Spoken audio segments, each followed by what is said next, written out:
Bienvenue dans la suite du cours sur les arbres de décision et dans cette vidéo, on va terminer l'étude de la base de données des iris avec les arbres de décision, mais avec la méthode de post-élagage. Donc dans les vidéos précédentes, on avait fait l'étude de la base de données des iris sans élagage. Donc on avait essayé tout d'abord avec l'impureté de Gini ainsi qu'avec l'entropie. Ensuite, on avait fait l'étude de la base de données des iris avec du pré-élagage via deux méthodes différentes. Donc, soit via le Grid Search CV ou bien alors via une méthode manuelle. Et dans cette vidéo, on va terminer cette étude avec la méthode de post-élagage. Donc ici, ce qu'on va faire, c'est qu'on va recréer ici notre classificateur, donc notre classifier.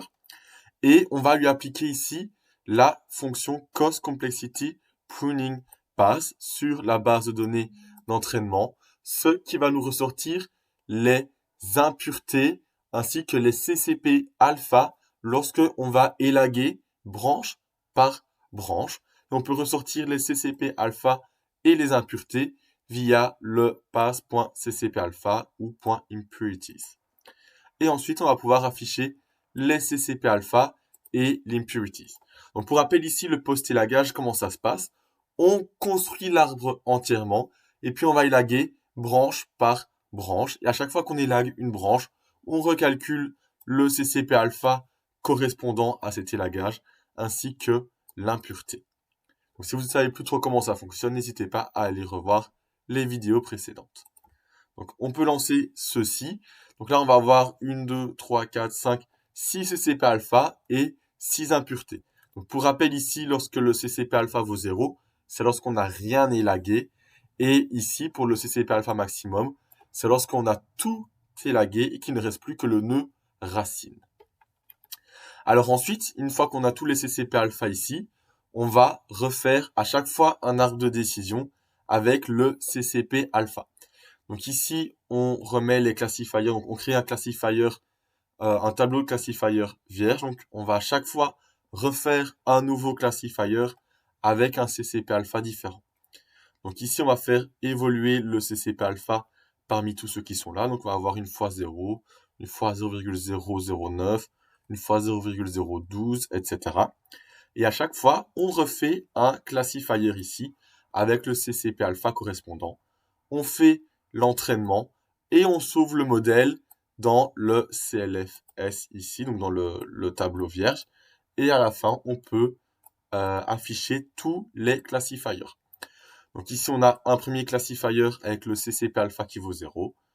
Un classifier ici avec ce CCP alpha là. Un classifier avec ce CCP alpha, etc. jusqu'au bout.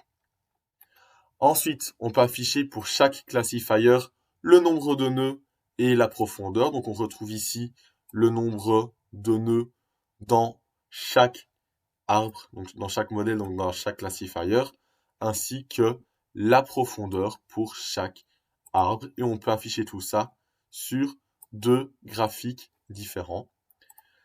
Donc on peut voir ici que au plus le CCP alpha augmente, au plus le nombre de nœuds va diminuer. Et même chose pour la profondeur, au plus le CCP alpha augmente, au plus la profondeur va diminuer. Et c'est logique parce que au plus le CCP alpha augmente, au plus on aura coupé deux branches dans l'arbre, donc au plus l'arbre sera plus petit. Ça, ici, on a donc nos différents modèles, donc nos 6 arbres différents. Ce qu'on va faire ensuite, c'est qu'on va regarder l'évaluation, donc l'accuracy, pour la base d'entraînement et pour la base d'évaluation pour chaque arbre de décision, donc pour chaque modèle, les 6 modèles qu'on a ici. Donc ici, on va aller chercher l'accuracy de la base d'entraînement dans chaque arbre de décision, donc dans chaque modèle. Et ici, on fait la même chose, mais pour la base d'évaluation dans chaque modèle. Et on peut en faire un graphique ici. Alors, si on lance ceci, on va voir deux courbes. La courbe bleue, c'est la courbe pour l'entraînement. Et la courbe orange, c'est la courbe pour l'évaluation. Alors, on va regarder ici pour l'entraînement. On peut voir que au plus la valeur du CCP alpha augmente, au plus l'accuracy diminue.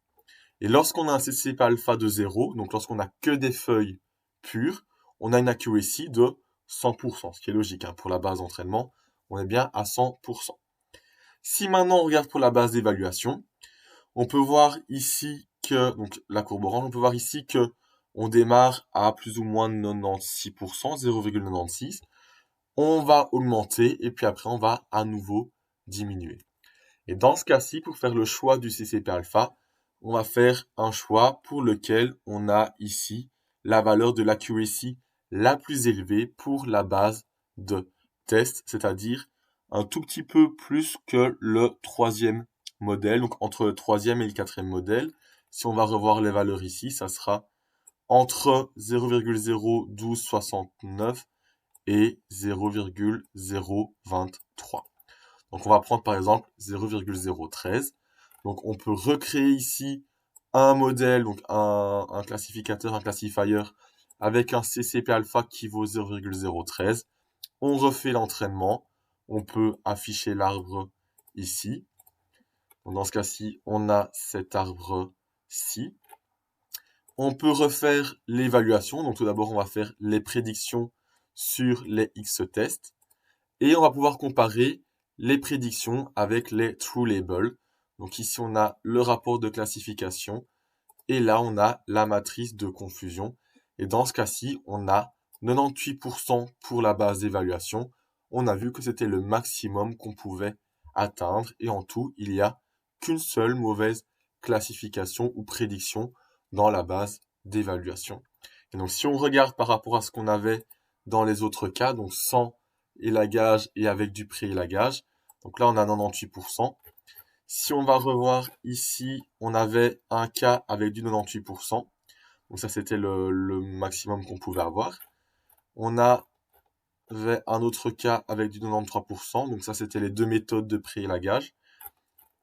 Et si on va voir sans élagage, on avait ici 96% et 96%. Donc on peut voir que la méthode de post-élagage va nous permettre d'avoir la meilleure méthode ou le meilleur modèle, la meilleure prédiction, comme on peut voir ici, les 98%.